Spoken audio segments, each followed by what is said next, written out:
Case 2078, Ali versus Miller. All parties, please step forward. Syed Ali is suing dog owner Abra Miller for car damage from a dog attack. Mr. Ali, you bought yourself a Tesla. Yes, ma'am.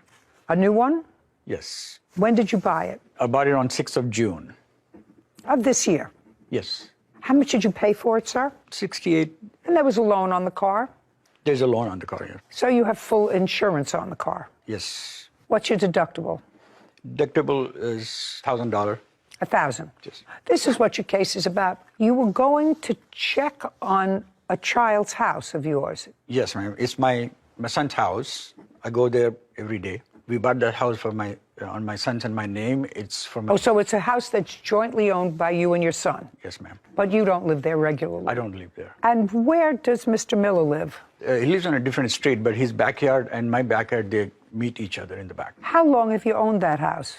Since 2014. Long time. Long time. Have you met Mr. Miller? I met him a few times, yes. Mr. Miller, you recall meeting Mr. Ali? Yes, ma'am, once. Okay, but you've met him? Yes, ma'am. Before June 6th? Yes, ma'am. And your son lives in the house. Anybody else live in the house? You live in the house. Is this a tenant in the house? She's a tenant. Yes. Does your son have dogs? No. And does the tenant have a dog? She does. What kind of dog?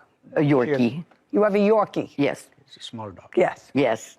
So you have one Yorkie in the house. And you have two dogs. Yes, ma'am. What kind? A pit bull breed. Pit bull? Yes, ma'am. And the other? No, both are the same. Both are the same. One's actually the mom and the son. And how old are they?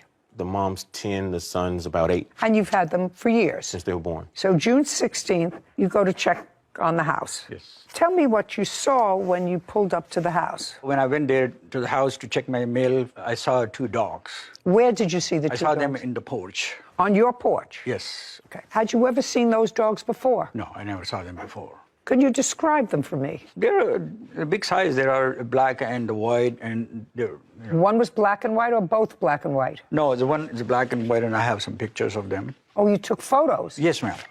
Yes, Judge. You took photos of them on the porch or initially when you saw them? After I saw them, I was walking out, then I took the picture. Okay, may I see the photograph? Take out the photographs of your dogs.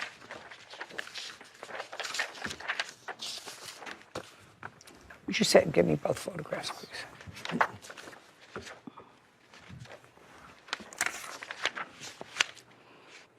I see. One is black. One is white. And one is fawn color and white. Are these pictures of your dogs? Those are pictures of my dogs. At his house? Yes, ma'am.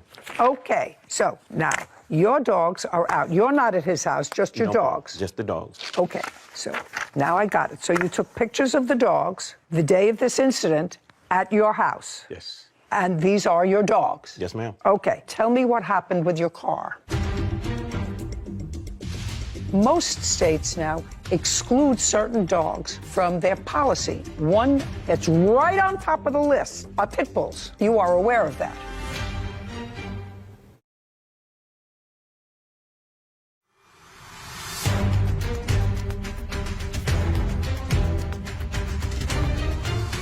Syed Ali claims dog owner Abra Miller owes for car damage after his dogs attacked Syed's Tesla. Okay, tell me what happened with your car. Then I realized that I think maybe I need to get away from them because they were very ferocious and growling. And I quietly walked away from them, go to my car, lock myself in, and I said, I need to get out. So I saw them, they were jumping all around my car and biting everything. They were biting what? Biting the right side of the tire, this side, and the rim and all that. What your claim is that the dogs caused a substantial amount of damage to your car. Right. May I see the photographs of the damage? Yes, ma'am.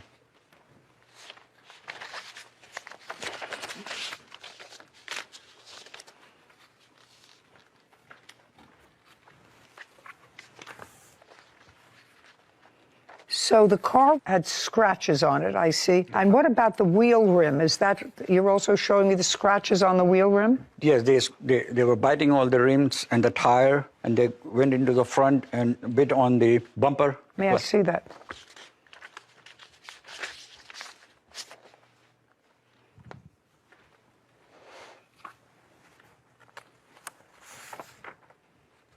Okay. Have you seen the pictures? Yes, ma'am. He sent you pictures of damage. He sent me some pictures, yes, of the damage. Okay. So now, Mr. Miller, what Mr. Ali is saying is that your dogs, who he has pictures of, that you acknowledge are your dogs, Yes, ma'am. caused damage to his car that he had for a week, that he paid almost $70,000 for. The dogs were clearly outside of your control. They were out of your control because you acknowledged that the photographs of them are without collars, without leashes, nobody around them, and the photographs are taken at his house. I'd like to hear a defense. Your Honor, there was no way for my dogs to have done the damage. My dogs are older. One of them has no teeth. We have to put water and stuff on her food just so she can eat. The other dog's teeth are filed down. Both of them are up in age. My dogs have never harmed anyone. I have 10 cars of my own in my yard, and I've never had my dogs biting any tires, any damage. Mr. Miller. Yes, ma'am. That's why they call dogs dogs. They're animals. Yes, ma'am. Because on one dog, it looks as if the incisors are filed down a little bit. It still has teeth, but the incisors are filed down. Is what you're telling me that that was a natural process, or you had them filed down? No, ma'am. Absolutely natural. Absolutely not what? Absolutely natural. Absolutely natural. Okay, so the dogs still have teeth. They are smoother rather than sharp, but they still have teeth. Okay, but that's why they're dogs. You weren't there to witness this, so I have to assume that what the plaintiff tells me is true because his evidence is consistent with that. He has photographs of your dogs outside of your control, no collar, no leash, at his house. And he said that he took those pictures on the date of the incident, and he has damage to his car. Now, if somebody has that problem, they don't want to blame the wrong person. And the dogs he's identified as causing the damage are your dogs. I'm still waiting for a defense. You mean the fact that they've never done it before you think is a defense? No, ma'am, not. What were they doing outside of your control? They actually got out of my yard from a previous tenant of his dogs that dug a hole up under my gate. Just a second. So a previous tenant of his had a dog. I had several dogs. Several dogs. Yes, ma'am.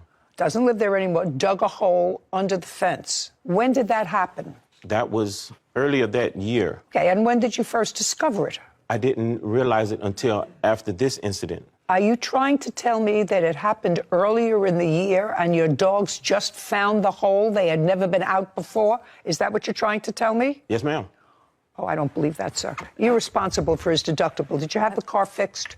No, not yet, ma'am. Why not? I have an estimate, and I approached him of that, and I said, let's see if we can do something about this. Mr. Ali. Yes, sir. You Yes, have ma'am. insurance. Yes. And you have insurance for this type of problem. Yes, Judge. And you have a $1,000 deductible. Yes, Judge. Did you advise your insurance company?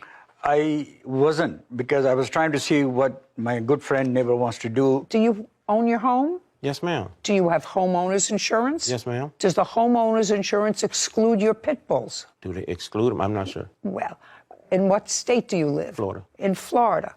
Would you look up and see what's the name of your insurance carrier? I'm not sure, Your Honor. I just switched insurance companies.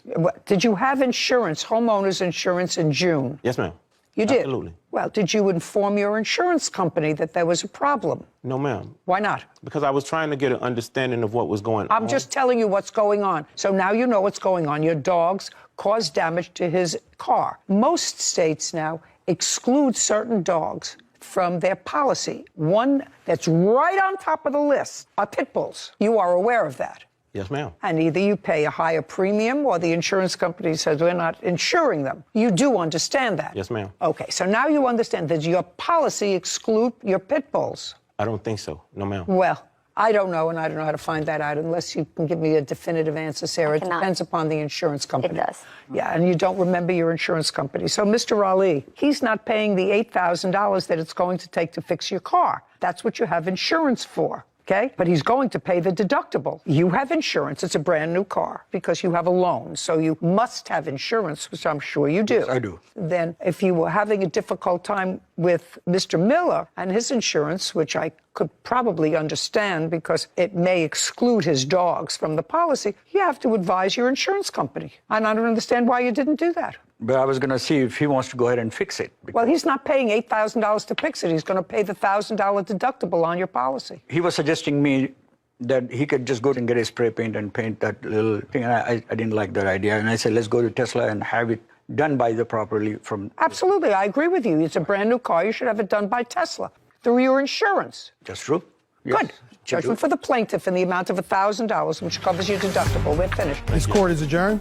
Animal control said my dogs were so loving and peaceful. They showed no aggression to them. I mean, I like to have people as good neighbors. Even after they put the pole and the hoop around their necks, my dogs were wagging their tails. The neighbor's dog has some damage to my car, and I want the neighbor to be up to that responsibility. The plaintiff bought a new Tesla and has a loan on the Tesla. When you have a loan on a car, you're required by the lender to maintain insurance, both collision and liability. This is not a malicious act. It was a careless act. And I think he should use his insurance to pay for it. I think it was fair. I don't think that there was an issue of fact. Did you? No, I didn't. I think that that was fair because you have insurance for that purpose so that you don't have to pay $8,000 out of pocket to fix damage from an accident. So he should have used it. Melissa Duran is suing her former property manager, Tracy Shaw, for wrongful eviction and an assault. Court come to order. All rise. Be seated, please. Case 2097, Duran versus Shaw. Thank you. You're welcome. Ms. Duran, the defendant is the property manager at a place where you used to live. Yes. And you are suing her for evicting you from that place. You want a whole bunch of money. You're suing her for $10,000 for your moving expenses, for assault, for emotional distress because you had to move. Ms. Shaw says that your behavior caused you to be evicted. You violated the rules, and that's why you were served notice of eviction. So first, let me know when you started living at the property that is managed by the defendant. In 2018. Did you have a lease? Yes, I did.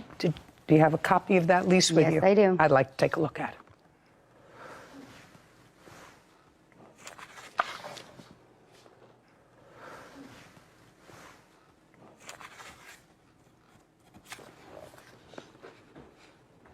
Okay, so this initial lease was August of 2019, and it terminated on July 31st, 2020. It provided for 3 people to live in the apartment. Okay, and was the lease renewed?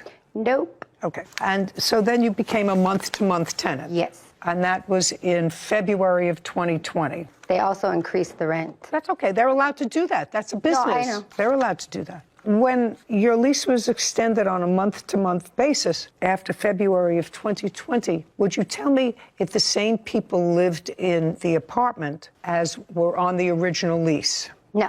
So more people moved in? Yes. Who? That would be my sisters and my mother. Sisters? Yes. 2 sisters? Yes. And when did they move in? Maybe about, maybe 2020, maybe? Couldn't really be positive. So that would have been in violation of your original lease? Yes. And it was an apartment that you were Yes. renting? And the apartment complex has a pool? Yes, it does. And the incident around, circumstances surrounding this eviction that was served on you, that happened in what month and year? It was in June of this year. How long, Ms. Shaw, have you been the property manager? Since the end of November of last year. November of 2021? Yes. And in November of 2021, did you know that there were additional people living in the house? Yes. And didn't tell her that they had to vacate, that it was in violation of the terms of her underlying lease? I had that morning, actually, when the confrontation happened. No, I I'm had talking just- about, pay attention. My question was, did you register any complaint with the plaintiff about the additional people living? And be very careful that you tell me the truth, because I know that you think you may know where I'm going, but you don't.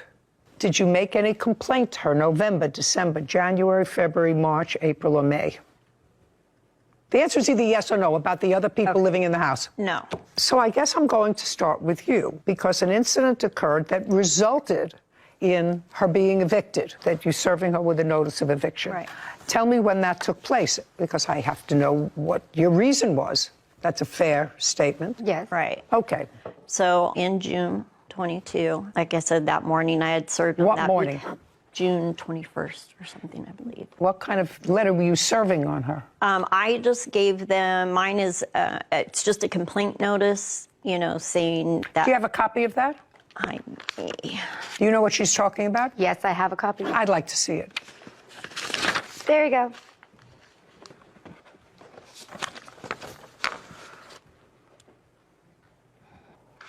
Okay, well, this is a letter that says you and your company were eating and drinking in the pool area. Even after I told them to stop, that it wasn't allowed, they did not stop. And there is absolutely no eating or drinking in the pool area. Okay, so that's the letter she Yes. served to you. And that was on June 21st. That's the letter she Now, threw who at was me. eating and drinking in the pool? That would be my sister. That wasn't just your sister. No, it was her and her No, friend. no, just a second. Let's get it together. So your sister, who wasn't supposed to be there, but they sort of let that skate. Oh, well, who wasn't supposed to be there. Okay. Okay, so your sister and who else? That would be my sister, her boyfriend, and two of her friends, or three of her friends, I think. Had they ever been to the pool before? My sister has, but not her friends. So the person who wasn't supposed to be living with you, that's your sister, Yes. invited her boyfriend and three other friends to the pool. She called and asked if it was okay first. She asked you. Yes. And you said fine. Yes. You didn't call the manager. No. Okay. And you are aware that there's no eating and drinking in the pool. That's not what it says on my lease. Is that what it says at the pool? Nope. Does it say anywhere in the house rules? Nope. Nope, it's not an answer. Oh, I'm sorry. The answer is No. no. No, ma'am, it is not. No. Now, when you've been living there for a long time, do you use the pool? Yes, I do. Ever had any trouble in the time from November of last year? Ever had any complaint? Nope. Nope is No, not an sorry, answer. sorry, No I'm is sorry. the answer. No, Yeah, no okay, complaint. no, sorry. Okay. And did you discuss with your sister and her friends that there were any rules that she had to abide by? No, I did not, because I was not home yet. Stand up. First name is? Aaliyah. You were their boyfriend and three girlfriends. Any children? No. You know this lady? Yes. What happened when she came to tell you that there was no eating or drinking at the pool? So we were standing. Just what happened when she told She you? came screaming at us, telling us that we needed to get the food out and that we needed to go. Get the food out. What kind of food had you It was brought just in? pizza and like a soda and water. So it wasn't a piece of fruit. You were having a meal there, pizza Yes. and food. Had you ever seen your sister bring food into the pool area? Snacks, yeah. Yeah. I'm not talking about snacks. Did she ever bring food into the pool area? No. What prompted you to order food into the pool area? It was a hot day and we were hungry and I'm not sure. You asked your sister if it was okay if you and your friends came. Yes. Since you never saw anybody, because usually there are signs posted Yeah. around a pool. I've lived in enough places to know, and the pool signs usually say no jumping Yeah. in the pool, no food or drink around the pool, right? Yes. Most pools say that. Yes. Did this pool say that? It just said, like you said, no jumping in the pool, no diving, to come into the pool, but it never said nothing about food, drinks, nothing like that. Really? Yes. Okay, so now you please establish to me, Miss Shaw, that there was notice that there was no food and drink at the pool. Their pool addendum, May I see? and then also no guest addendum. Just a second. It's all part of their. Hold on. You're Melissa Duran. Yes, I am. And that's your signature? Yes. Yes. The pool is reserved exclusively for the use of residents of the building. That's what it says. Okay. That's what you signed. No diving in the pool area, no intoxicated persons. Okay. I just want you to show me here, first of all, the only thing that they are violating is that pool is reserved exclusively for the residents of the building. That's in here, but I don't see anything about food. The new pool addendum wasn't part of their contract. So when we put out the new one, it was for more updated tenants, but we didn't serve Just a second. them on the Hers- food. We served them on the guests. Is what you're saying to me. The only thing that she signed is this, and there is no sign around the pool that says no eating or drinking. There is a sign by the pool. Do you have a copy I of it? don't have a copy of that. Why not? I texted her that I was sorry that they had food in the pool, and I did not know that. So that you knew they weren't supposed to have food in the pool. Yeah, but I didn't know they'd bring it. The thing. Just a second. That's not what I asked you.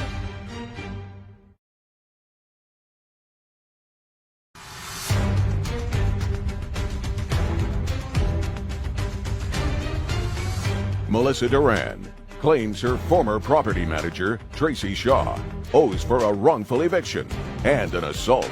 Okay, go ahead. Because she had moved in prior to them changing the pool addendum, I posted the new pool addendum on all of the doors. And I have actually text messages of Melissa asking me, can we, the no floaties? And I said, well, of course, May I? For children and whatnot, but not big floaties. Okay. So she was acknowledging the pool addendum that I had. That I'll see.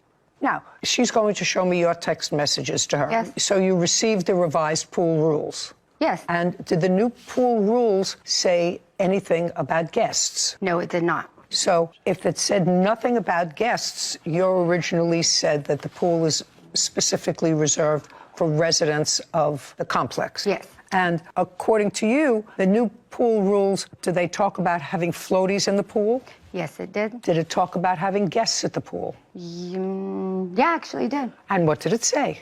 There was no problem, just like on the original lease. It was No. fine to have guests in the pool. No, that's not what this says. This says that the pool is reserved for residents of the building only. Well, we were already told before that it was fine to have guests. This is the contract that you signed.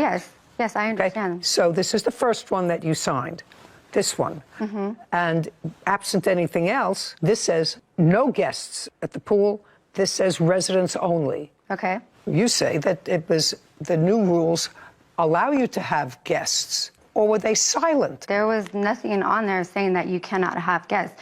It was mainly just saying that you cannot have floaties, you cannot jump or run into the pool. Just a second. Did it say anything about food? No. Is there a new sign posted around the pool that talks about food? No, it does All I not. want to see is, Miss Shaw, something in the new rules that talks about food. And I'm getting very bored with this. Now, when Miss Shaw came over and told you you couldn't have food, you had to get rid of the food, about what time was that? Probably like 5, 6. I'm not exactly too sure. And when had this food and stuff arrived? Was it?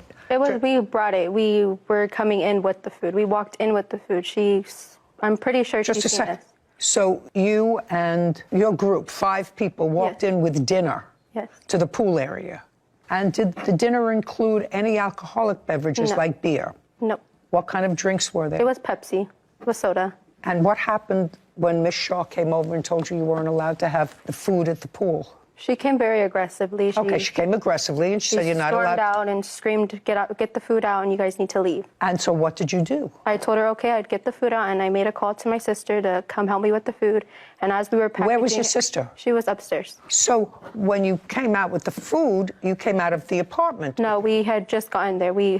We were coming from another pool area that wasn't What other open. pool area? My boyfriend's friend. We were going to swim at his pool, but it wasn't available because there was too many people there. Were you at your boyfriend's house during the day? No, I was at school, and they were all at work, so we all just met up after everything. Okay, so you were asked by Miss Shaw to get the food out, and then you called your sister. Yes, and I told her. And then what happened? And I told her if she could come get the food while we swam, or if not, that we were Why going to leave. didn't you just get out? Well, because I was trying to help, because we were splitting the check through the money, so we're splitting the pizza, who's getting what, and all of that. And before we even could leave, she stormed out again, screaming, saying, you guys are getting a notice, you guys are getting a notice, and running up the stairs to her, because she was coming out. And she was hey, what's going on? And then she's like, you guys are getting a notice. I'm tired of everybody not listening and coming to me with your problems. And then my sister was like, whoa, hey, relax. I'm coming to get the food. And then she threw the paper and my sister backed up Okay, she, so what, went so the letter, she gave your sister the letter. It was a notice. She gave you the paper that said, this is a complaint. There are people in the pool who are eating, drinking. They don't belong here. They're not, whatever. She said, here's your notice. Yes. Okay. And that was on the 21st of June. Then what happened? Well, after she threw the paper at me, she turned back around, still yelling, and she stomped down the stairs, and I'm trying to tell her, you didn't give me time to come and get the food. And she ran back in her apartment and slammed her door. And she went back to her apartment, and you went where? Back into my house. Okay, you went back into your house. And what did you do when you went back into your house? When I got back there, I texted her, telling her that I was sorry that they had food in the pool, and I did not know that because I did not know at the time. Just a second. So, Mr. Rand, let's cut to the chase, so that you knew they weren't supposed to have food in the pool, only snacks. Yeah, but I didn't know they bring it. The thing. Just a second. That's not what I asked you. Okay, I'm sorry. You knew that there was no food in the pool, only water and snacks. Okay, yes. So you knew that. Okay, yes. Okay. Now, if you know that, and you have given, I'm just telling you what the law is.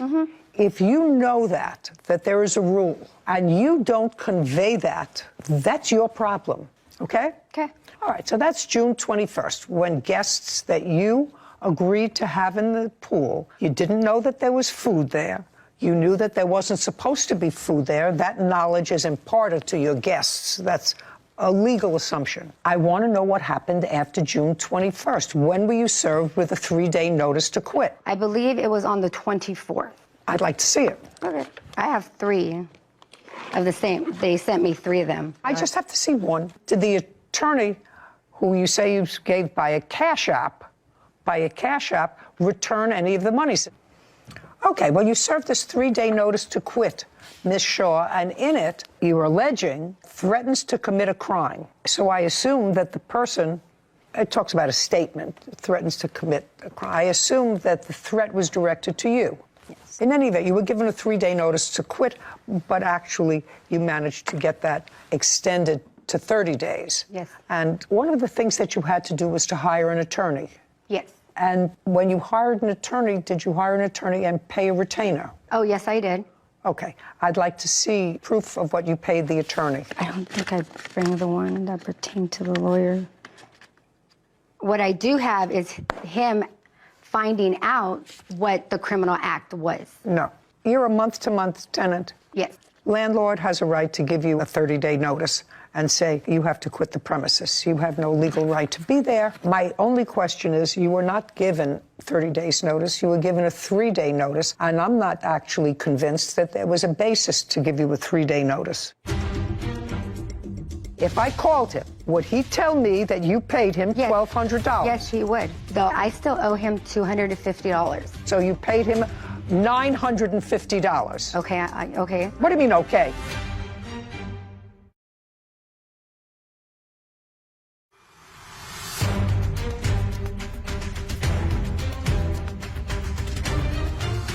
Melissa Duran has accused her former property manager, Tracy Shaw, of wrongfully evicting her. Tracy claims Melissa was violating apartment rules. Now, if you got 30 days, and the reason you got 30 days is because you retained an attorney, I'm prepared to look to see how much you paid the attorney, because that's an expense that you have that you wouldn't have had but for the 3-day notice to quit. They're entitled to tell you to leave. I mean, You're there with too many people living in the apartment. They've already had a kerfuffle because you allowed your sister and her boyfriend and friends to come to the pool. They were told no food. They ignored them. But I don't think any of that rises to the level of grounds to give you a 3-day notice to quit. I think that if they want to tell you that you have to be out in 30 days, that's reasonable, but they didn't. They gave you a 3-day notice forcing you to hire an attorney. I'm prepared to give you the attorney's fees if you prove to me that you paid an attorney. I do have proof of that, but I do not have it with me. Okay. And how much did you pay him? That's an easy thing for me to verify. I believe it was $1,200. I want you to think about it carefully. No, it was $1,200 because he had lowered it. He lowered it from $1,400 to $1,200. And you paid him by check or cash? I paid him in Cash App is the only way I could. Did he go to court with you? We haven't, this is the first court we have been to. So how did he get you 30 days? Because I got the 3-day notice and it kept saying I committed a criminal act. Okay, So that was the reason why I obtained the lawyer, so he can find out what the criminal act was. And just by phone calls, he got them to extend it to 30 days. So Yes. you were never in, and you left after the 30 days. I left before the 30. I left on August 1st. Okay. And where did you go? I had to move all the way to Atwater, California. Is that where you live now? Yes, it is. And who lives with you? My husband and my young son. That's it, just the 3 of us. We moved into a smaller, more expensive place. Okay. And you left your sisters? And my mother. And your mother? They are somewhere completely different. Okay. What do you... This is in their lease about disturbances and threats. Listen, I've already made a determination that the 3-day notice should have been a 30-day notice to leave. I don't think that anything that I've heard today rises to the level of giving people who've been in the apartment as long as they had, especially over pizza, requires a 3-day notice. So the only question that I'm entertaining on behalf of the plaintiff and the only monetary award that I'm going to contemplate are attorney's fees. Did the attorney, who you say you gave by a cash app, return any of the money since he never had to go to court for you? No, he did not. Just a second. If I called him right now, would he tell me that you paid him $1,200? Yes, he would. Yes, he would. Though what I was going to tell you is that I did not have enough to pay him completely. I still owe him $250. So you didn't pay him. So you paid him $950. Okay, okay. I'm sorry. What do you mean, I okay? didn't. No, I mean, I'm sorry, I didn't. So you paid him $950? Yes. I'm awarding you $950, which are your attorney's fees, for the reason that, I'm speaking, for the reasons that I've stated, because they have an absolute right to give you a 30-day notice, tell you to leave, and there was a basis for it, actually. And you know, there was a basis for saying your guests, which is you, are not abiding by the rules. You're a month-to-month tenant. Right now, we do not intend to keep you as a tenant. We're giving you 30 days notice to find another place. I think that would have been absolutely a problem. Speaking would have been absolutely appropriate. I think a 3-day notice to quit was inappropriate given the level of infraction. So I'm awarding you the counsel fees because that's what it took to get you your 30 days. This case is over. Thank you very much. This court is adjourned.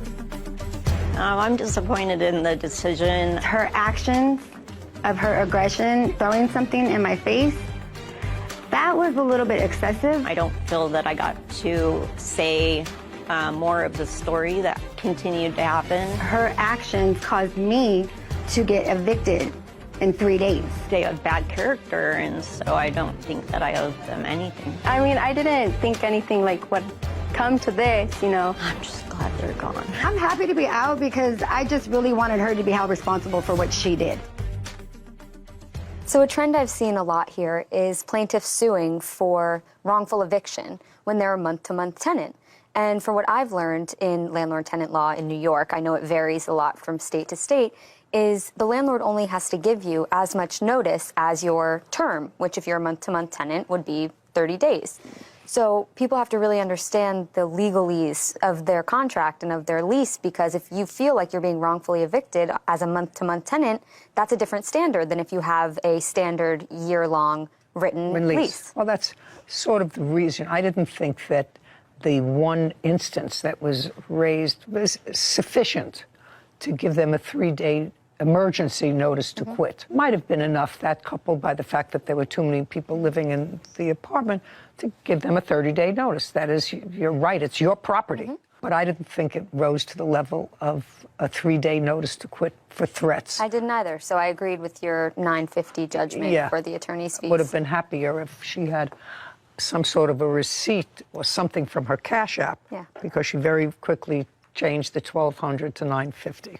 She was honest. Is suing his former friend, Jacob Knapp, for dental and medical bills. Court come to order. All rise. Have a seat, please. Case 2110, Costello versus Knapp. Thank you. You're welcome. Mr. Costello, you and Mr. Knapp were out drinking in the park. Yes. Date and time. The date and time was around 3 a.m. and it was on 9/11 of 2021. And you've known Mr. Knapp for how long? Roughly 9 years. We started off playing high school baseball. And when had you first met up on September 11th? I can't remember the exact time. I would say around maybe 7 p.m. Where? At a bar over in Old Town Pasadena. We weren't meeting up. Just a second. Yeah. So you were in a bar in Pasadena, 7 p.m., just the two of you, or were there more people? No. How many were there in the whole group? I had around 5 or 6 people in my group, and we went All to a friends? Bar. Yeah. And you? He wasn't a part of that group. But you were at the bar? No, ma'am. I was at work when he contacted me. Okay, so so you were at the bar starting at 7 with your friends. He wasn't there? Yeah. Okay, what time did he join you? It wasn't, I couldn't tell you the exact time. Approximately? About an hour later. At the bar? Yeah, but it wasn't a text or anything like that. He just happened to go to the same bar. No, ma'am. What ended up happening from the start, I was at work. He contacted me via text. I don't Do you have that text? No, ma'am. I tried to erase the whole memory from my mind, so I deleted all the pictures and all the text messages. Oh, well, that's unfortunate. Yes. That's unfortunate. I've never done that, by the way. You know, deleted, wanted to erase something from my mind, so I didn't just say, I'm not going to think about it anymore. I've never done that. Did you ever do that, Sarah? I have not. You have not. And she's pretty efficient with text messages. Did you ever do that? Never have I done that. No. Well, you must be unusual, sir. Okay, so you met at the bar. What time did you get there? Well, my shift ended at around 9 o'clock. What time did you get to the bar? 10 o'clock. And when you got to the bar, you met Mr. Costello. Yes, ma'am. He had a few friends with him. How long did you stay at the bar? We were there till 12. Okay, so Mr. Costello, you had been drinking from 7 until about 12. Correct. The answer is yes. Yes, of course. And what's your drink of choice, sir? Beer. What else? The first bar that we were at doesn't serve hard alcohol, so it was just beer there. Okay, so from 7 to when were you at the first bar? Yeah. From 7 to when? 7 to when? Till To 12. 12. Yeah. So it's But I 7 was to driving 12. at the same time as well. Okay, so from 7 to 12, you were drinking beer. Yeah. And then where did you go at 12 o'clock? After 12 o'clock, we ended up going to another bar in Arcadia. Okay, and you stayed there from when to when? From 12 to closing, which is 2 a.m. And you were part of that group? Yes, that's when I initially met the group. At the second bar or At the the first? second bar, yes. Not at the first bar? No, ma'am. Okay, so you got to the second bar, you were there about, you said you were there at 10 o'clock. Yes. So they weren't there when you arrived? They were there when I arrived, yes. Well, he said that, I thought he said he got to the second bar at 12 o'clock. I arrived at the bar at around 10 o'clock, ma'am. And you got there at 12 o'clock? Yeah. Yeah. So by the time you all got together and left the bar, you had all been drinking, you for a very long time and you for a shorter time. Yes, ma'am. So from 10 to 2, so 4 hours. And what's your drink of choice? 10 to 12, Your Honor. I apologize. 10 to 12. Where did you go at 12 o'clock? 12 o'clock is when we had all decided to go to a park, kind of a low-key area. No, he said that he went to a bar between 7 and 12. Am I correct, Whitney? Did he say? 12. He said you were at the bar, first bar, between 7 and 12, drinking beer. That's what you said. Correct. You said the first bar only served beer. Is not an answer. Yes, Yes, is an it does. answer. You say at 12 o'clock, you went to a second bar where you had alcohol between 12 and 2. Yes. Yes? Correct. You got to a bar at 10 o'clock. Yes. Which one? The beer bar or the alcohol bar? I finished my shift, like I said, at 9, and I showed up at the bar at 10 to meet up with them, to try to rekindle an old friendship. Okay. Yeah. I actually don't care about that. All right, so partially you got your story straight, partially not. Anyway, you were two drunks. Now it's after 2 o'clock, and you decide to go to a park. How many people went to a park, and what park? It was the same amount of people that I was with from the start. And you were along at the park? Yes, ma'am. Yes, it was. Okay, did you take any beers to the park, or you went without them? You took Yes. beers to the park. The answer is yes. Yeah, the main reasoning of going to the park was after the bar had closed. Jacob mentioned to the group that he had beers with him. So that incited us to go to the park and have some To beers continue with him. drinking. Exactly. Yeah. Yes, prior to me showing up, I did stop by 7-Eleven and pick Okay, so you had beers with you, and you were at the bar? Yes. Nice, very good. Now you get to the park, you're drinking beers. Now you're going to describe what you say is the assault that you suffered at the hands of Mr. Knapp. Now, I want you to know my feeling before you tell me the story. Okay. I usually don't get myself overly exercised about what drunks do in a park. Do you understand? Mm-hmm. I know that you may be all exercised about it, although I'm not exactly sure you're all exercised about it. So if you really are, I'm going to listen to you. If you're not, Yeah. we just eliminate this case. Do you understand? Yes, ma'am. If he just simply tossed me a beer, I don't understand how a beer can could chip my tooth the way that it Just did. a second. I can eat a biscotti and it can chip my tooth. Biscotti, that's a cookie. And that, I mean, I could chip my tooth on my grandmother's steak. It was so hard.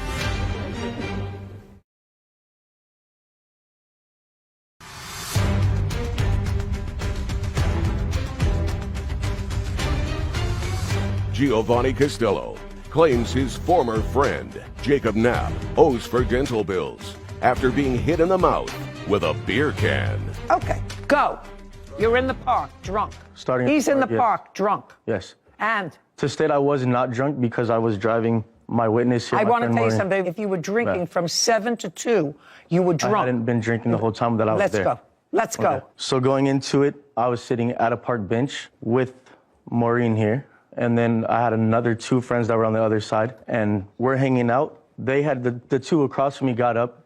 They went further into the park, and I was sitting with just her alone. And I was just about to show her a video off my phone. Next thing I know, I get hit in the face by a beer. After that occurs, I reach to my mouth to see something's wrong there, and I feel that like a part of my tooth is missing. Okay, and that's what we're talking about. Yeah. That's the assault that you're talking about. Yeah. And you allege that Mr. Knapp was the one who threw the beer bottle. Yes. Okay. It was a full beer can. A can. Yeah, not bottle. I have Did to you disagree. report I'm this sorry. incident to the police? I did not take it to the police Just because... a second, I'm just asking you. Oh, sorry. The answer is no. No. I disagree.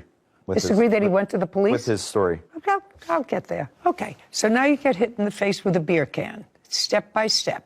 You look down, you look at your tooth. Realize it's chipped. I say out loud, my tooth is chipped. She doesn't... Don't tell me believe it not at first. about she. Just you. Just me. I noticed it was chipped, and then after I announced that it was chipped, several of my friends, I guess, went towards him, and I don't You know. didn't tell me anything about him. You didn't tell me. You just said you got hit in the face with a beer can. Yeah. That's all you said to And me. he was the only other person that was standing right there, besides her sitting Just a next to me. So you didn't see him throw the beer can at you. There was no one else there. I'm just... Yeah. Oh, sorry. I didn't see him throw it at me, but there was never a case of... No, you didn't. Of anything That's else, yeah. all. Yeah. You didn't see him throw it at you. No. Okay, go. From the park, Your Honor? Take it from All the right. park. So Now I got 2 drunks in the park, maybe 3. there was actually more than just 3 of us surrounding the table. Just a second. Me and Go him- slowly. Okay, sorry. Slower. Let me take I it don't down a know notch. table. I have no idea what you're talking about. So, as he was saying, we were sitting at a park bench. I had brought the beer. The beer was next to me. He had asked me to toss him a beer.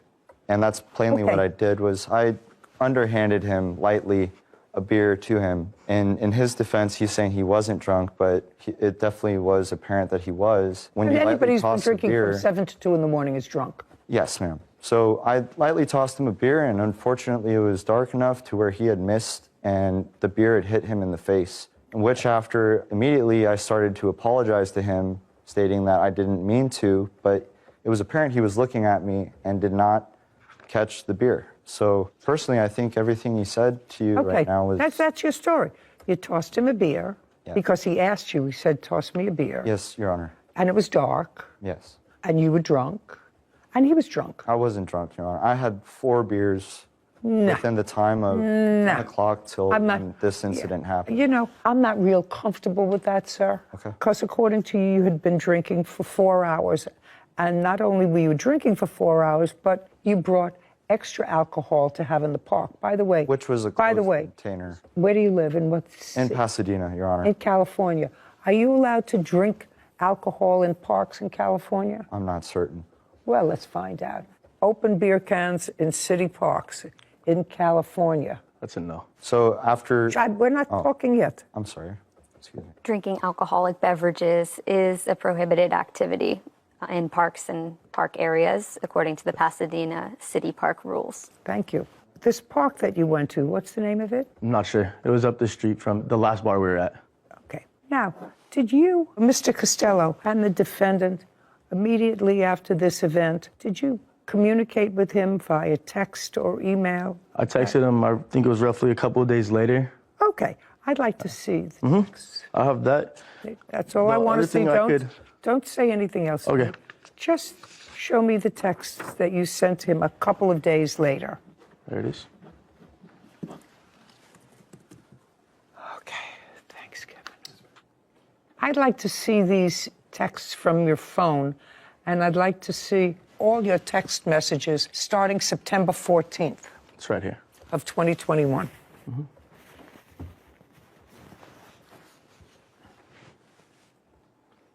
No, sir, you have to understand. What you said to me here, what you gave me, is 2 texts a year apart. I want to see the texts to him There was nothing. after September 14th. You mean he didn't respond at all The to next- this? I don't believe that. My next thing don't- that I did was I sent a letter through the mail, and I have that here, and I have proof of it where I had it so where he had to sign for it, and I have the receipt for it as well. What date? That one, I can pull it up right here. I'm sorry, what letter? I never received a letter. Just a second. So what you're telling me is that I'm supposed to believe that after you sent this email on September 14th, which is 3 days after the event, he never responded to you, and you never sent a follow-up email or text. That was the letter. And in the letter I gave him... Shh, just a second. Okay. Oh, here, take this back. It's nonsense. I don't want to see something prepared for litigation, sir. You said you had a document that you sent to him that he had to sign for. If you sent him a letter, return receipt requested, then you have a return receipt requested with a signature on it. That's a document that you prepared 2 days ago. I have the receipt in here. Let's get it. Okay. I never signed such document. Just don't shout out again. Yes, ma'am. It's annoying, and I'm annoyed enough with this case. I'm sorry for being so unorganized. Me too. Yeah. I'm sorry you're so unorganized, too, or disorganized. Oh, here it is. Great. Certified mail.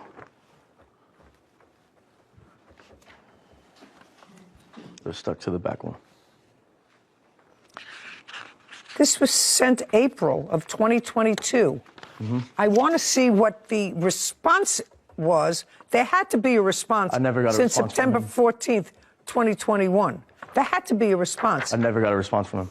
Kevin, show this to Mr. Knapp and tell me if he recalls this text message.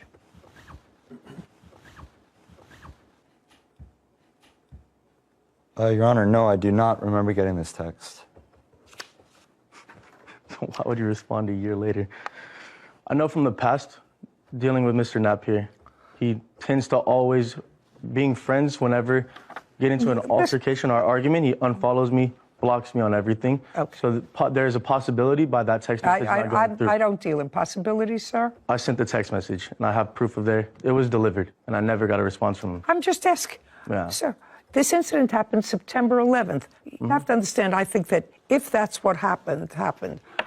I tend to believe that the defendant did not just willy-nilly take a can and fling it at your face. I want you to know that I don't believe that.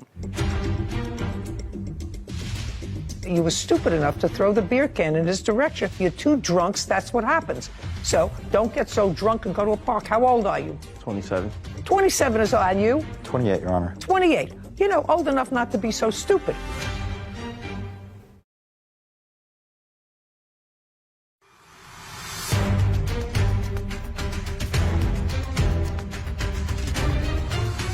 Giovanni Castillo has accused his former friend, Jacob Knapp, of hitting him with a beer can. Jacob says Giovanni asked him to throw it. Okay, it is more likely than not that you were sitting with this lady who, according to you, you were supposed to drive home. That's what you said 5 minutes ago. So you were supposed to drive home, which means she was trashed, because that's what you said. You said, I wasn't... This was the arrangements from the very beginning of the night. Okay. Do you understand? So we had a whole bunch of trashed people. And I am more likely to believe the defendant when he says you said to him, toss me a beer, and it accidentally hit you in the face. My questioning is that the... I don't answer questions. Okay, well, where the beer was placed on the table, I don't understand why I would have to ask him to toss me a beer when I can simply reach over and grab one myself. I don't know either. But no it sense. sounds more likely to me than not that it was his beer, he brought it there, and you said to him, toss me a beer, and you failed to catch it. Now, that doesn't mean that the defendant isn't at least partially responsible for the stupidity of that night. But you have some responsibility, too, because I really don't believe that he left the bar. He was angry and frustrated over something that you had no idea what he was angry and frustrated over, because you were all sitting together, and he just, out of the blue, took a beer and threw it at your face. I don't believe that.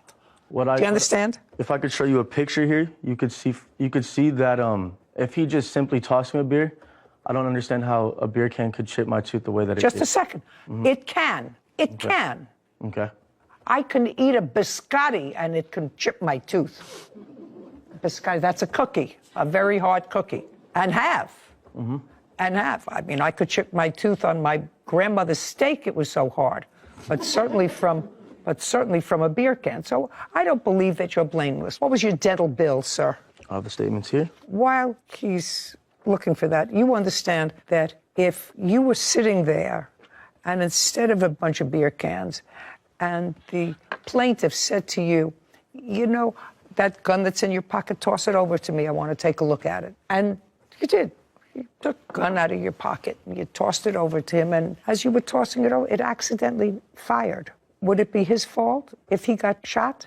No. No. Whose fault would it be? Mine. Right. Because you weren't supposed to do that. Right. Because it was potentially dangerous. Of course. Well, same thing with a knife or an explosive device. Right. Or something very hot, like toss me a cup of coffee in a container and it splatters. So you don't do what anybody asks you to do if it's not a smart thing to do. Right. Unless you're drunk. Unless you're drunk. Your Honor, then, if I may. Yeah. Coming from a baseball background, such as me and Gio did. I don't care about your baseball background. There's no question, sir, that you acknowledge you threw it at him. And I'm telling you Right. that if your excuse is that he asked me to do it, so I followed the fool's directions. I'm telling you, he's going to pay part of his dental bill because I think it was partially his responsibility. But if you acknowledge that you were stupid enough to throw the beer can in his direction, you have to be partially liable. You're two drunks, that's what happens. So don't get so drunk and go to a park. How old are you? 27. 27 is on you? 28, Your Honor. 28. You know, old enough not to be so stupid. You know, you can figure 17, 18-year-olds are so stupid. At age 28, you should be doing something constructive. I assume you work? Yes. What kind of work do you do? I'm a chef. And you? I'm a lumberman, Your Honor. Okay, so you're both gainfully employed, letting off a little steam. That's fine. But if there's a problem that develops because anybody is not operating on all cylinders because of alcohol, you have to take responsibility. What was the dental bill? My dental bill came out to $2,342. Can I see that, please, Kevin? I have this here. I'll give you both.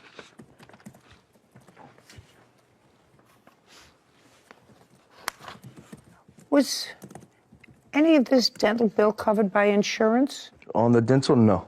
Okay. Anything else? My wholeheartedly truth is I didn't ask him for a beer. I had no problems. I was avoiding him the whole night for the most part because from the past, Jacob has had a way worse drinking problem than I've ever gotten to. I went out that night solely to have a couple drinks, hang out with friends. The night went longer than expected. Very nice. Judgment for the plaintiff in the amount of $1,171, which is half of your dental bill. You pay half. Don't get drunk. You're too old to get drunk. I don't believe that he maliciously threw this at you. I think that you asked for a beer, tossed it at you, and you missed. That was his stupidity and yours. We're done here. Thank you very much. Thank you, Your Honor. This court is adjourned. All I did was I underhand lightly tossed it over to him, and that's really what happened. I did nothing wrong to deserve to get a beer thrown in my face like a baseball. Unfortunately, he chipped his tooth, and so it was unfortunate. I said, hey, Jacob, look, you chipped my tooth.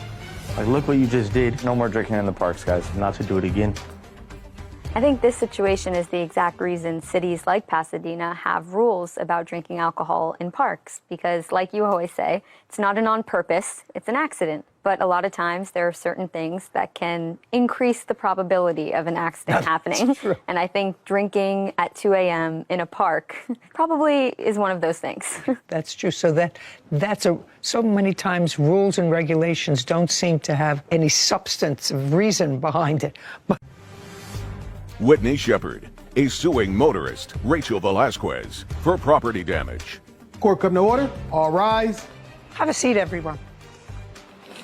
Hello, Judge. Case 2098, Shepard versus Velasquez. Thank you. You're welcome.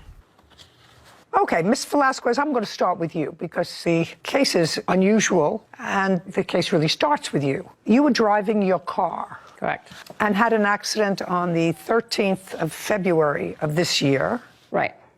Tell me about it. I was going west on... You were driving? I was driving. First, at what time did this take place on It February happened at about 1 a.m. Where were you coming from? From my sister's home. Anybody else in the car with you? No. What day of the week was February 13th? That was on a Saturday. So you were at some sort of a gathering at your sister's house? I was at my sister's house, yes. How many people were at the gathering? There was just about maybe 10 of us. And what time had you arrived at your sister's house? Saturday, mid-morning. Did you have dinner there? Yes. Any alcohol served all day? Yes. What kind? Just a beer. I wasn't there. A beer? My Beer? invitation got lost in the mail. What were you drinking? I drank 2 beers, but that, again, mind you, it was at the afternoon. Just a second. Yes. So you had 2 beers. Yes. Now you get into the car, it's 1 o'clock in the morning, and you're on your way home, and see what happened. Okay. Traveling from your sister's house, maybe I'll make this easier for you. How far a distance is it from your sister's house to your house? About 20 minutes. And how far into the trip did this accident occur? Like 15 minutes. And tell me about the accident. Okay, so I seen like a dog or something in the street. So as soon as I seen it. Just a second. So it's 1 o'clock in the morning, you see something in the street. That's what you said. Okay, well, it was something, but it turned out to be a dog. So what did you do? I swerved to not hit the dog. Swerved to not hit the something. But it was a dog. Well, we're going to get to how you know that. So you swerved to avoid hitting the something, and you went into a house, went over a fire hydrant. The fire hydrant, actually, when I hit the fire hydrant has pushed me into the house. Fire hydrant, water, and you went into the house. The force of the fire hydrant didn't send you into the house, madam, unless you're telling me that the fire hydrant went and the water was such force that it pushed your car into the house, which I won't believe. Do you understand? So you swerved to avoid something in the road and were clearly going at such a speed that you went right into a house. Did you go through the wall of the house? That's either a yes or a no. Yes. And that's what this case is about, because Miss Shepard is a renter in that house. And she says that everything of value that she had was destroyed because of the water and inundation. And your automobile insurance company paid the owner of the house for the damage to the house, but did not compensate Miss Shepard for any of her property that was destroyed. That's what the case is about. Correct. So now this dog becomes sort of interesting. You have a dog? I do. Now, you say that you swerved to avoid a something that you subsequently said was a dog. Now you're in the house because that's where the car is. I assume that they had to get you out of the car. Or did you get out of the car on your own? Yeah, my car was not in the house, but I was out of the car. I got out by myself. Do you have photographs of the house? I do. I'd like to take a look at them.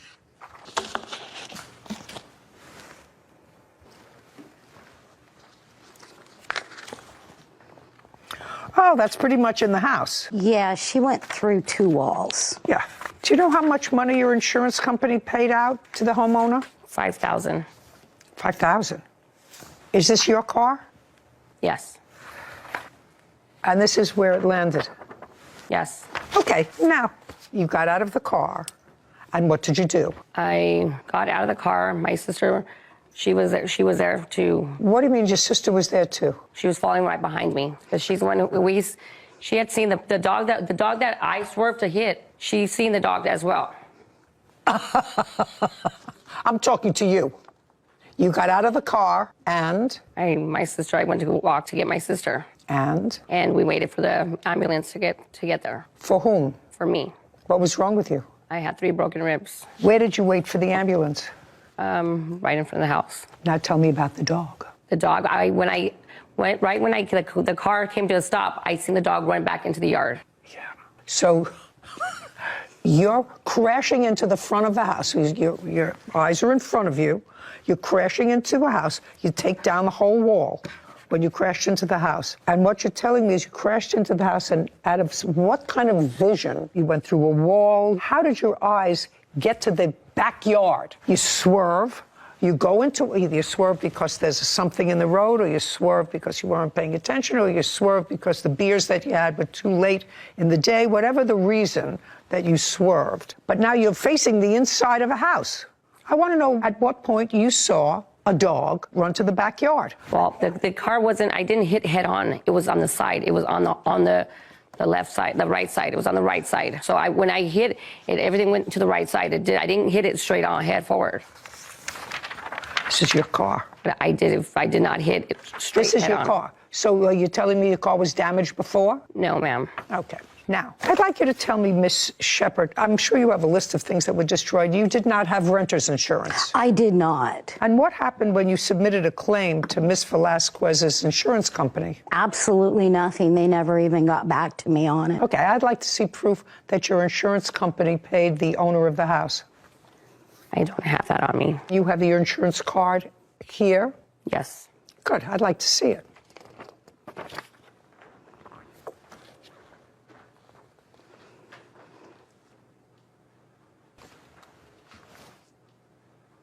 Did you make a claim? I did. I did the day on February 14th. Who owns this car? I do. What kind of car were you driving? It's a 2017 Honda Accord. Did they pay to have your car fixed? No. Did they cover it at all? You had a $500 deductible for collision. Did they pay for your car? No. You have medical records? No, I didn't bring them. Did the police respond to the location? Yes. Were you given a blood alcohol test or a breathalyzer test at the scene? No. Do you have a police report? I do. I'd like to take a look at it.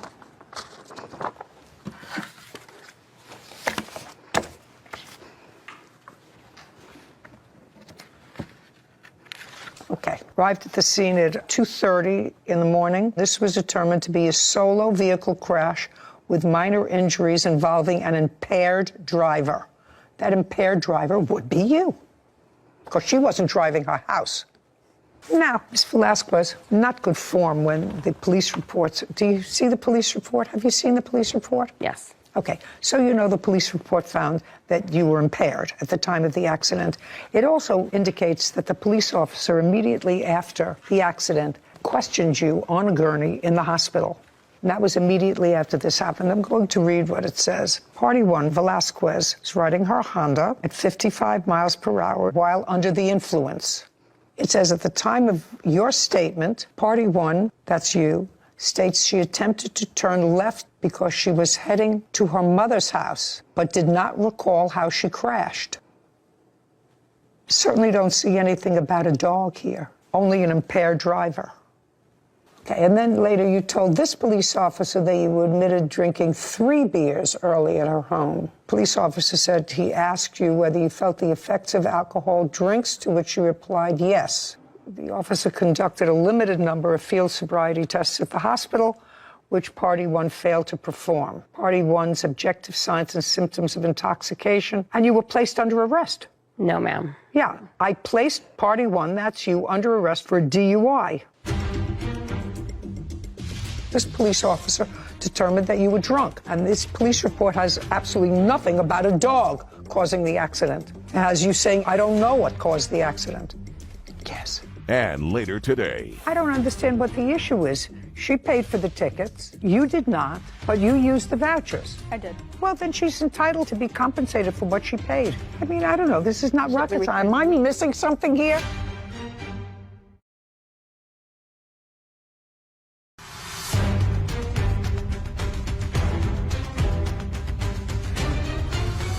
Whitney Shepard claims motorist Rachel Velasquez owes for property and water damage after Rachel's car ran over a fire hydrant and crashed into Whitney's home. Something just came through my house.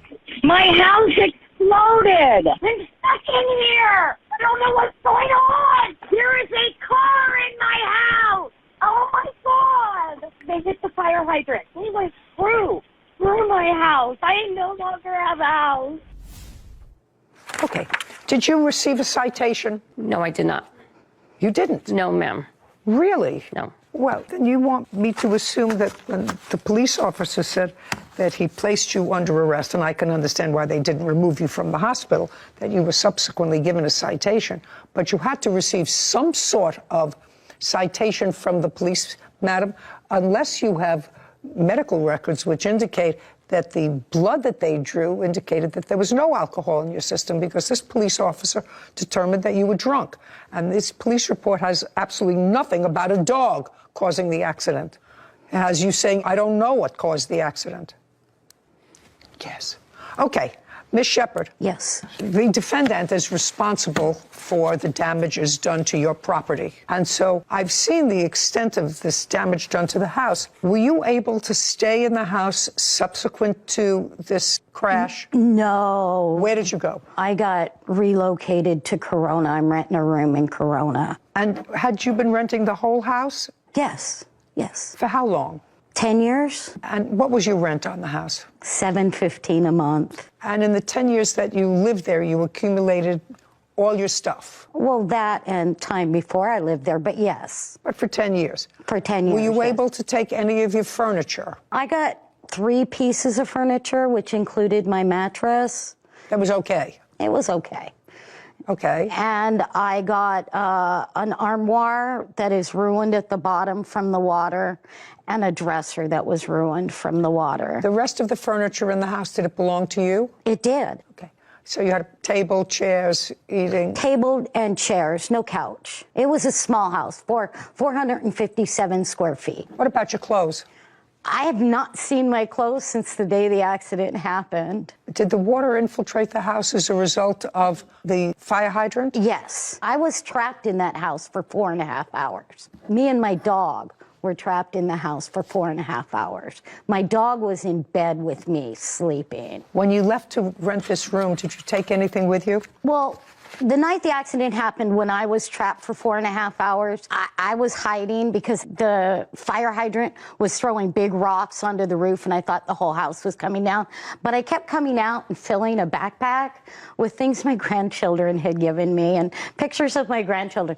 I didn't even think to take clothes or anything out. And you went right there to some place where you were relocated? Or did you Yeah, go to I was a relative? relocated immediately. It was red tagged, and it took 68 days to get a yellow tag so I could hire a company. Do you know how much the landlord got for the damage on this house? She had insurance, and she's rebuilding right now. So she had her own insurance? She had her own insurance, yeah.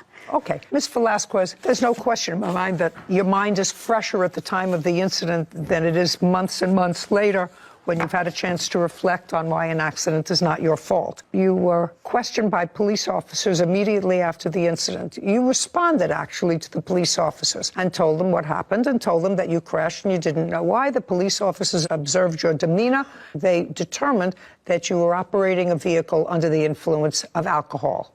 I don't know whether you have insurance or not. I don't know whether you had insurance on the date of the incident or not. But by your careless and reckless behavior, you've turned this lady's life upside down. She had a little life in a little house where she had all of her property, and you've turned her life totally upside down. She has nothing. And you're responsible for that. So if you had no insurance or if the insurance disclaimed, that would be your problem. Judgment for the plaintiff in the amount requested, $10,000. We're finished. Thank you. This court is adjourned. I think it was the correct decision, as it really could be the only decision. I remember seeing the dog run through, but yeah, it was an accident. I thought my house exploded, and I was in a house that was going to come down with my dog. Luckily, I didn't hurt anybody. I think anybody who would drink and drive isn't willing to take responsibility for their actions. You know, sometimes you're the windshield and sometimes you're a bug. Sometimes you're both. As in this case. That's really a trick. I have no idea what that insurance is. A lot of fine print, I'm feeling, was probably the issue. Yeah, but I cannot imagine if it was legitimate insurance, and she had legitimate insurance, except that she's got a $10,000 maximum on any sort of collision. Mm-hmm. So I don't know what it is. I actually feel sorry for that lady, don't you? Me too. Everything in 500 square feet in a home that she's built. And she's comfortable. She was comfortable in that. No, exactly. She has nothing. And I didn't see a whole bunch of remorse there. Nope, me neither. Case number 2033, Broussard Farrell versus Stigley. All parties, please step forward. Tammy Broussard and Catherine Fierro are suing 21-year-old Alicia Stigney for travel vouchers and harassment. Whose son was it who was living with the defendant? My son. Broad strokes, what I get from this. Is that your son? Yes, ma'am. Your son became involved, according to you, with the defendant. She has one child with your son and one child with someone else. Yes, ma'am. What I gather, there was a time that everybody was happy living together, and I believe it was your brother who was getting married in Las Vegas. Yes, ma'am.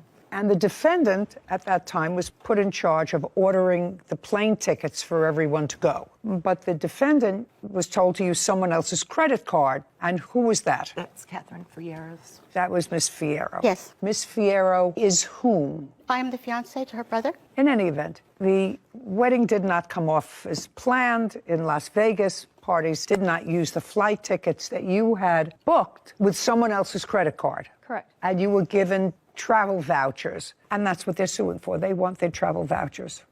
That's it. So I just have a few questions. It's not a very difficult case. When you booked the flights for everyone, how many tickets did you book? It was myself, my 4-year-old. The infant was a lap, so she would not count. And your boyfriend? At the time, yes. Roman. Yes. And then it was also Tammy Broussard, her daughter, and that was all. Whose credit card did you pay for those tickets with? It was Kat's. That's you? Yes. And did you pay for those tickets? They were put on my credit card. Yes, they were, Your Honor. Did you, in fact, pay for them, is my question. Yes. I'd like to see proof that you paid for their flights. And if you have the following month's bill as well, did you ever receive a credit for those flights? No, I did not. I On wasn't your aware credit- what happened until I asked the son, the airline, to send me this. I'd like to see it. There you go. Because it's still on your credit card. Yes. Okay, so you received vouchers, according to this, that totaled little over $1,000. Yes. What did you do with them? I did use them. Just a second. You didn't pay for the tickets. Correct. So my question is, why didn't you turn the vouchers over to the people who actually paid for the tickets? You booked the tickets but didn't pay for them. The wedding got canceled because of COVID. You got vouchers for what she paid for and you used them without any agreement. What is the issue here? Am I missing something?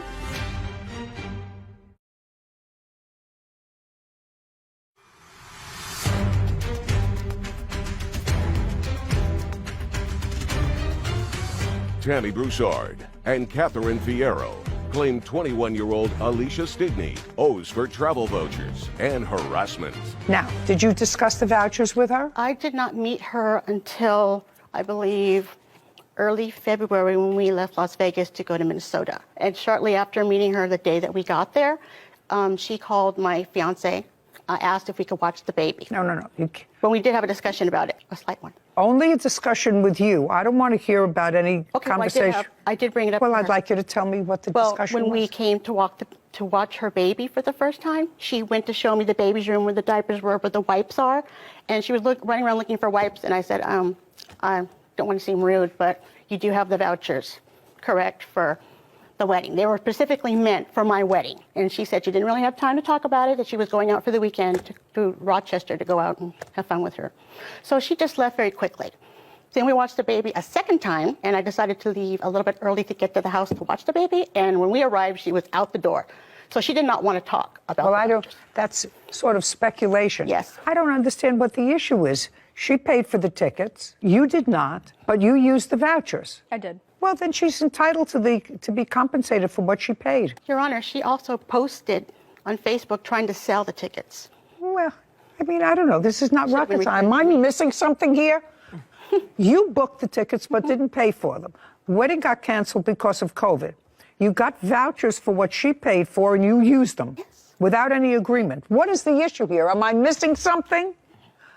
I don't think so. Would you tell me? Yes. So back last year, I have the agreement. It was sometime, I think June or July. Tammy moved to Minnesota, or to Austin. Don't go off on a tangent. Listen to me. Her apartment is in my name because she couldn't put it in her name. Okay, and? So they said, because later in February, Kat had now moved into Tammy's apartment with Tammy that is in my name. Okay. So they, as a thank you, they had said that they did not want the vouchers back, that I could use them. They also said that they would not able to use them before they expired in October of this year. That is not true, Your Honor. What do you mean they said? Those are two people. Yes, Tammy and Kat. I had ran into Kat at Walmart sometime late March, I think it was, after me and the Romaine had broke up. Whatever his name is, Romaine. Romaine and I broke up. Yes. I'm still trying to figure out why you didn't give her the vouchers when you got them. We were still together, me and Romaine. We were planning on taking a trip this What year. difference does it make? Were you supposed to pay for the tickets to Vegas? No. Was that your agreement, that somebody else was going to pay for them? They agreed that they'd pay for them, yes. Is that right? To come to the wedding, not to go anywhere else, just To come to the wedding, but the wedding was canceled. Yes. Correct. And we did not speak at Walmart about anything about those. What I have here are two charges, one for $320 and one for $538. Is that what you spent on the tickets? Yes. And ma'am, I have something from June 18th on Facebook where she was trying to sell them on Facebook. And I had... I actually, Ms. Brisson, don't understand why you're here. I'm here because there's also a harassment. We have a police report regarding that. Okay. As well Okay, so with regard to your claim, she owes you $858 for the tickets. Yes. So that judgment is taken care of. You can have a seat. Thank you. The other part of the claim is for harassment. Do you want to tell me when this harassment started? I assume it was after your son and the defendant terminated their relationship. And if you indicated that you had a police report, I'd like to look at it. Yes, ma'am. Here is the police report. And actually, the harassment had started. Just one second.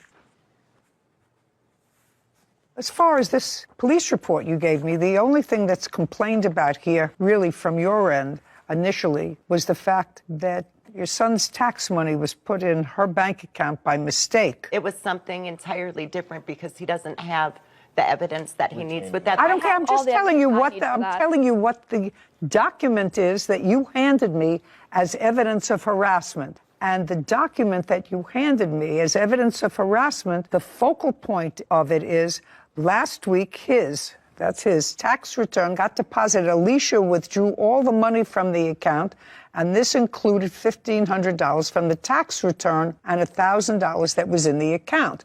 That was the crux of your complaint against her. Well, that's not harassment. Well, the harassment had started on April 27th, which is like a month after those two had broken up. It was a really nasty thing. I don't know, like it says in there, I don't know if it's coincidental, but she sped through a red or a yellow light, almost hit me once. Her boyfriend had been a total nuisance in my parking lot, blowing the horn. Listen to me very carefully. If you feel as if you are the subject of harassment, file for a protective order. Do you understand? Yes, ma'am. Okay, good. The defendant owes your co-plaintiff $858. Thank you. This court is adjourned. I was very nice to them, and they just disregarded all of that. She's very upset because my son no longer dates her. There was drugs involved where she couldn't get the credit apartment of her own. I pay my own rent, I pay my own bills. I just have bad credit, and it's not even a drug-related thing. I was nice and put their apartment in my name, and that didn't matter to them. She's a thief. I mean, those tickets were meant for my wedding, and she used them for something else. Doesn't matter if you're nice or not, you give it back. I wish they were all that simple. Yeah, I mean, from reading the papers, I could tell there was some more conflict than I think we got into. But none of that underlying conflict between any of the parties had anything to do with the facts of the case. That she used someone else's credit card, she received a benefit that she did not pay for, and they were entitled to it. 17-year-old Bella North and her mother, Angela North, are suing business owner Heather Olson for car damage. Court come to order. All rise. Have a seat, please. Hello, Judge. Case 2092, North versus Olson. Thank you. You're welcome. Ms. North, this is your daughter. Yes, ma'am. Why don't you have a seat? Because you actually weren't involved nor a witness to the incident. Are you the owner of the car? No, ma'am. Okay, why don't you have a seat? Tell me your first name. Bella. Bella. Bella, from what I gather from reading the papers, you and the defendant's daughter were good friends. Yes, still are. And have been friends for a very long time. So, not a very difficult case. You were going to visit Ms. Olson's daughter, Lotus. Yep. And according to you, you've done that innumerable times in the past. You were also 17 at the time? Yes. You went to visit Lotus, I'm trying to find the date in your complaint, on April 16th of 2022. Yes. And when you got to the house, which you had done many, many times before, according to you, you parked behind the defendant's car. Yes, I did. Was the defendant in her car at the time you parked your car? I did not see the car on when I pulled up behind it. I turned around for a moment to gather my things to my backpack, my charger, everything. I then look up and I see the car is on. I never saw anyone. You never saw anyone get in the car? Yes, exactly. Okay. Now, could you tell me what kind of car were you driving? A 2001 Honda Accord. So a very small car. Yes, sedan. And you were in a large car, Miss Olson? Your car is a large car. Yes, Your Honor. What kind of car is it? It's a Suburban. Now, can you tell me why you parked behind her car? If you parked behind her car, you were blocking her in. Yes. So I parked behind her car because Lotus has told me in the past. You can't tell me anything that Lotus told you. Okay. I parked behind her car so that the driveway to my left was free for people to come in and out, because I am aware that she does have residents in her home, and I was... But that means that she couldn't get her car out if you were parked right behind her. Correct. Okay. Now, is there parking on the street, Mrs. Olson? Yes, Your Honor. May I see that? No, I don't want to. Thank you. May I describe what is in the photo? Well, I'm just asking you, is there on-street parking here or not? It's not laid out, but you're allowed to park on the street. We have also additional parking next door at the neighbors. They've invited us to park. No, you can't tell me that they invited you. Sorry. I'm just asking whether Miss North could have parked someplace else. And the answer is she could have. It was more convenient to park behind your Suburban. Now, as you turned around to gather your backpack, according to your complaint, you felt something hit your car, your 21-year-old car, right? Yes. Would you look up 2001 Honda? Where did you get the car from? I got it from a small dealership in my town, Sarasota. Who purchased it? I did. For how much? $3,000. Okay. And you felt something hit your car? Yes. And then you looked up, according to what I read, and you saw the backup lights on. Yes, I looked up, saw the reverse lights on, waited, saw the car back up into me, hit my car, I honk, the car stops. The car then continues to reverse again, hitting my car. I honk, they stop. I then turn back on my car. I reverse away so she can get out, and then she proceeds to leave. Okay. And show me what the damage was to your car. Yes, ma'am. The Kelly Blue Book value is $2,500 to $3,500, so right in the range. Great. What is this? A picture of? The 2 scratches and the dent. Let me see the whole car. I do not have a picture of my whole car. Well, that's unfortunate. I see a scratch. I don't know if it's a scratch. I see some... There's a hole towards the corner of the light. That was not there before. My whole light is... You mean this? Mm-hmm. Yep. See where there's a gap in the light is supposed to be collided with the bumper, and it's not. Mm-hmm. It was hit and damaged. Okay. Did you see her car when you came out? No, Your Honor. She didn't see you, so you were in the car, I assume, when she pulled up behind you. Do you understand? So she was in her car, in her driveway, when you pulled up in your car and blocked her car in. If you had seen her in the car, would you have parked behind her? No. So you didn't look to see whether she was in her car? No. And she was in her car, and her car is high. You look up, you have a big Suburban. You don't expect anybody to be stupid enough to park behind your car. You're in your car already, because clearly she didn't see you pull up because she was in her car, right? Now I'm going to ask you, because you say you don't remember hitting something or you weren't sure you hit anything. Is that your answer that I'm getting? When my other daughter drove up, parked the vehicle, left it running, ran inside the house, I ran out and, of course, checked behind me and drove out. No, I asked you a question. You didn't? I did not hit anything. Well, you don't remember hitting anything. Correct, Your Honor. Yeah, because I don't think Miss North would have made up this story. You had a big car, backed out, and you drove away. Did you see her car pull off when you backed out? No, Your Honor. You did not? No, Your Honor. When she pulled out, did she go in the same direction as you did or the opposite direction? The same direction. Okay. Did you see her car after you pulled out? No, Your Honor. Not until 2 hours later when we met. Tell me what happened 2 hours later. After returning from my appointment, I met Bella at the next door neighbors where we parked, and that's when we examined each other's vehicles. Well, did she call you? How did you find out that there was an accusation that you had hit her car? Because we met at the designating parking spots that we've agreed to park at. And so there was just serendipitous that you met there at the same time, or had you been in communication either with her or your daughter? I was at a brief appointment, and when I returned home, that's where I parked. And Bella also parked there because that is where we Okay, so when you moved your car after the defendant, according to you, hit your car, did you park in another spot? Yes. Did you park in the neighbor's spot? I did. Okay, so that would indicate to me that you were aware that you were supposed to, or could, if there were other cars in it, park in the neighbor's spot, because otherwise I wouldn't park in a neighbor's house. So you were aware you could park there. I'm never sure when the neighbors are home or not, and I don't feel comfortable parking at a neighbor's But you house. did park in the neighbor's spot after this happened on April 16th. You did not pull back into Miss Olson's driveway. You pulled into the neighbor's spot.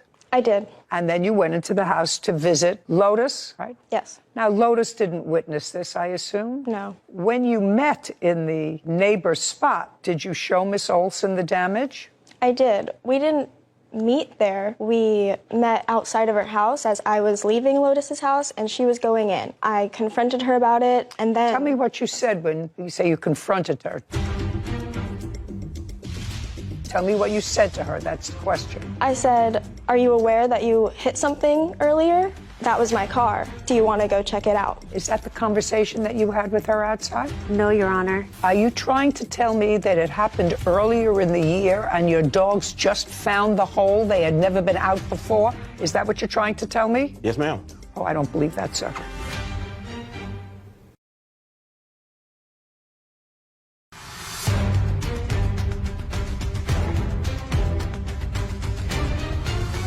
"17-year-old Bella North and her mother, Angela North, claim business owner Heather Olson owes for car damage." Okay, tell me what you said when you say you confronted her. Heather knew that she... Don't tell me what she knew. Tell me what you said to her. That's the question. I said, "Are you aware that you hit something earlier? That was my car. Do you want to go check it out?" And she said? Yes, of course. And? And then she did. She said, "Okay, the damage will probably be at least $600. And then she told me to go to an auto body shop, which I did. And she told me to get an estimate, which I did. And that was that. Okay. Is that the conversation that you had with her outside? No, Your Honor. Tell me your version of the conversation that you had with her. Will you acknowledge that you met her? Yes, when Bella and I met outside, she came at me accusing me of hitting her vehicle. Tell me what she said to you and you said to her. She did say that I hit her vehicle and asked me to look at her vehicle damage. Immediately, I agreed to go look at both vehicles, and we looked at both vehicles. We both took photos of both vehicles. There was minor damage all the way around her vehicle, and I could not see any damage on mine, and I could not understand. Just a second. Yes. Did you look at her vehicle at that time? Why not? We never looked at her vehicle. We only looked at mine. Well, she drove in her vehicle. Yes. Why wouldn't you look at her vehicle? It was about my vehicle. We were concerned with my damage. It was your damage, but you were contributorily negligent. I understand that, yeah. Well, you'd understand that, so you'd want to look at her vehicle, too. Did you ever have a conversation with her and say to her, take her to a body shop? Yes, Your Honor, that is true. Okay. I said, go ahead and see if they can find any damage that could have been caused by an accident like that, because I didn't believe it, and I didn't remember ever hitting her, and I thought it would be more like $200. Bella did come back with an invoice for $600 or $700, and then that was shocking to me because I couldn't believe that there was any damage just from that. So it turned out that the body work she was going to have done was basically her entire bumper and both headlights, which is seems like a lot. Which is not the damage that, even assuming arguendo that you caused, she only showed me a picture of one headlight. Can I see the estimate that you have? Do you want all three or just the one that she... What do you want to tell me, Lotus? I was a witness to that conversation. Oh, I'd like to hear it. Yes. Stand up, move over. Are you living at home? No longer. When did you move out? I would say the second week of June. Did you have a fight with your mother about this event? No, I did not want to get involved. Great. Okay, tell me exactly what you heard your mother say. She said, "This is my auto parts place, and if you go there, I will pay for those damages." Okay, do you remember that conversation? Basically, that's correct, that I said, go to this bodywork person that I know, because I thought he'd see that's silly and turn her away. But your daughter is making a statement. Is that the statement? Go to my body shop and I'll take care of it. Yes. Okay, fine. Can I see the receipt that makes it? Have a seat, please.